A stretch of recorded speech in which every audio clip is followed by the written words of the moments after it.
Cam छो public. तो आज हम करने वाले हैं JEE 2025 में पूछा गया कॉम्प्लेक्स नंबर चैप्टर का एक क्वेश्चन। तो देखते हैं कॉम्प्लेक्स नंबर के चैप्टर में से कौन सा क्वेश्चन हमको पूछा गया था।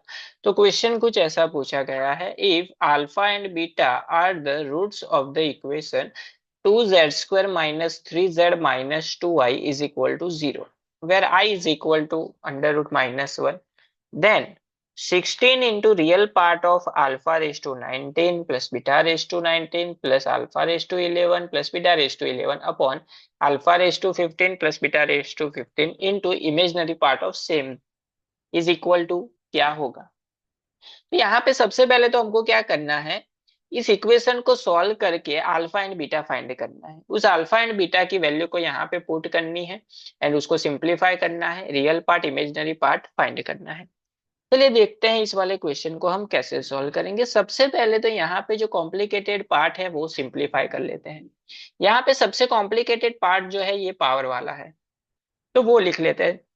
सबसे पहले तो दोनों में कॉमन है, तो यहाँ पे रियल पार्ट इमेजिनरी पार्ट में सबसे पहले नहीं जाते। सबसे पहले इसको सिंपली लिखते हैं, alpha raise to 19 plus beta raise to 19 plus alpha raise to 11 plus beta raise to 11 upon alpha raise to 15 plus beta raise to 15।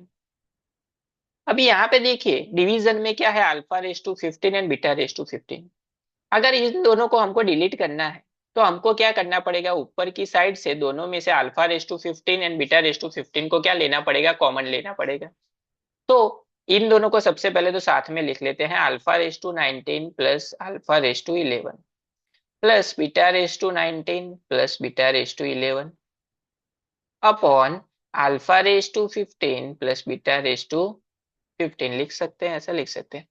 इन दोनों में से अगर हम अल्फा रेज टू 15 को कॉमन ले लेते हैं तो क्या होगा, तो अल्फा रेज टू 15 को सबसे पहले ले लिया बाहर, तो यहाँ पे क्या बचेगा, अल्फा रेज टू 4 बचेगा। प्लस यहाँ पे अल्फा रेज टू 11 ही था, लेकिन हमने कॉमन क्या ले लिया, अल्फा रेज टू 15, तो यहाँ पे क्या होगा, 1 अपॉन अल्फा रेज टू 4 होगा।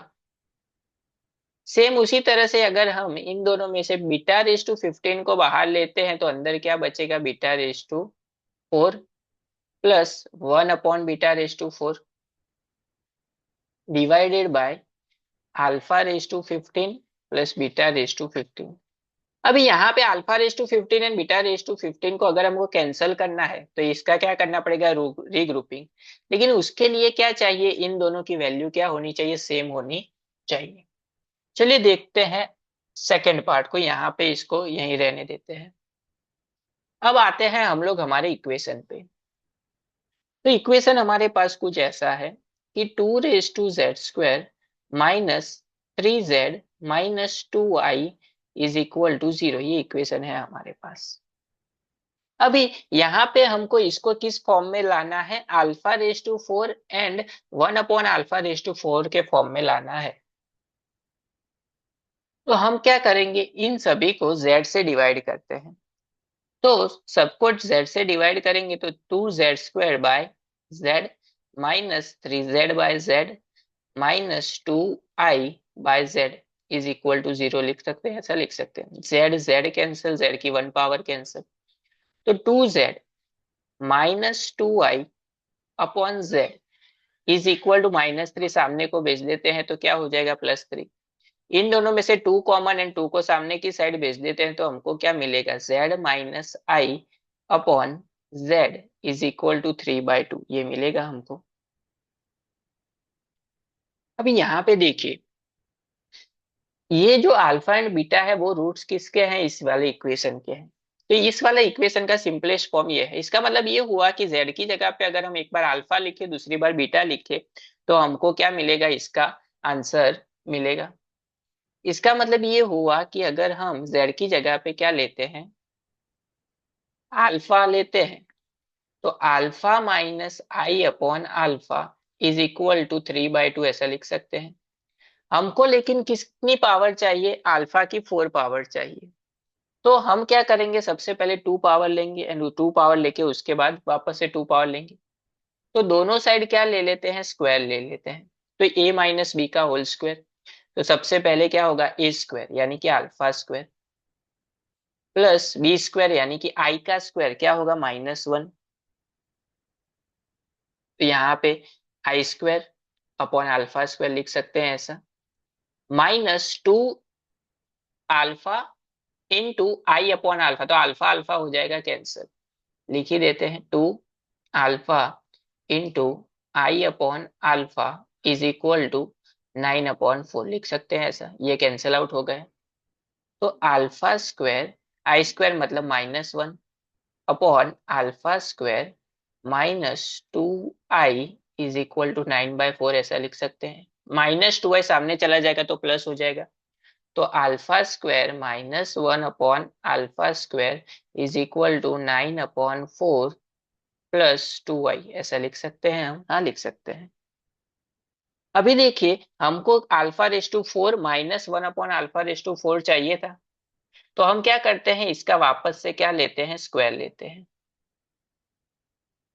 तो दोनों साइड स्क्वायर करते हैं, a माइनस बी का होल स्क्वायर की फॉर्मूला, a+b का होल स्क्वायर की फॉर्मूला, आराम से करना है। तो ये हो जाएगा α⁴, माइनस की साइन नहीं आएगी, साइन क्या आएगी यहाँ पे, +1/α⁴, यहाँ पे साइन आएगी -2 हो जाएगा डायरेक्ट, अल्फा स्क्वायर एंड 1/α² में से अल्फा स्क्वायर कैंसिल हो जाएगा, इज इक्वल टू यहाँ पे 9 का स्क्वायर 81 अपॉन 4 का स्क्वायर 16 प्लस 2 का स्क्वायर 4 आई का square I square plus 2 into 9/4 into 2 I ऐसा लिख सकते हैं। तो 2 इंटू 2 4, तो 4 यहाँ से कैंसिल, तो बचा क्या, 9 आई। आई स्क्वायर मतलब -1, तो यहाँ पे इसको हम ऐसा लिख सकते हैं,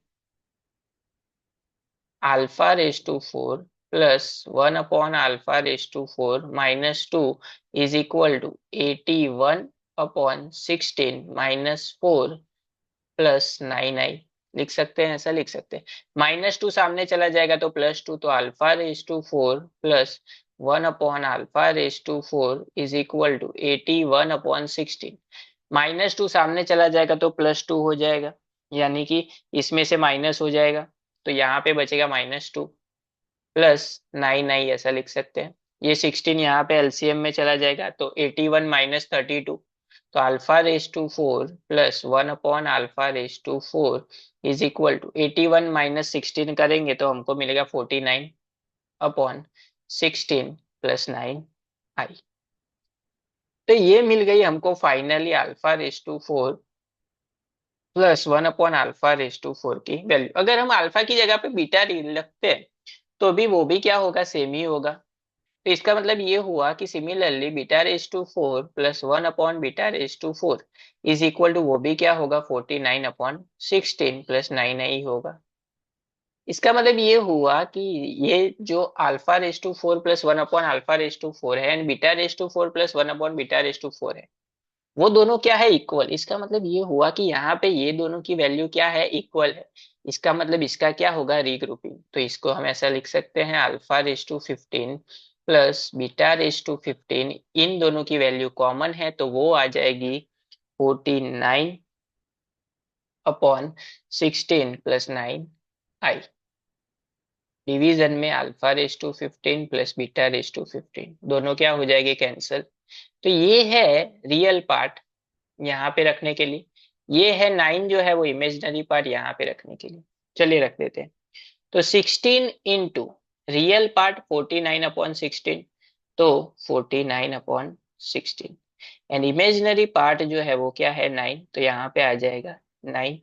16 16 कैंसल, 49 इंटू 9 अगर हम करेंगे तो हमको आंसर मिलेगा 441। इसका मतलब ये हुआ कि